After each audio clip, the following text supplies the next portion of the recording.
¿Cómo estás? Quiero invitarte a este nuevo curso que estoy brindando en Udemy, este masaje para parejas. Vas a ver por acá algunas imágenes que van a aparecer, pero te cuento un poco de qué se trata. Es un taller que he dado presencial varias veces y esta vez lo quiero hacer accesible a distancia con una demostración de este masaje para parejas paso a paso. Desde cómo preparar el espacio, cómo prepararnos para dar y recibir el masaje y cómo llevar a cabo este masaje.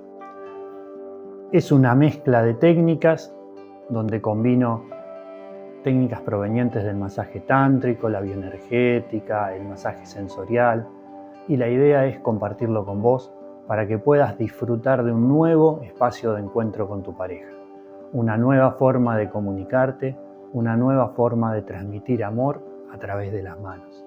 Y también recibirlo, porque el masaje para parejas es un ida y vuelta, un dar y recibir. Te espero y si te parece que puede ser para vos, te invito a que veas las clases gratis que hay dentro del curso, que tienen acceso libre, como para que veas si el curso te interesa o no. Si ves que esas clases te interesan, podés adquirir el curso y disfrutarlo. Te espero y un placer volver a estar con ustedes.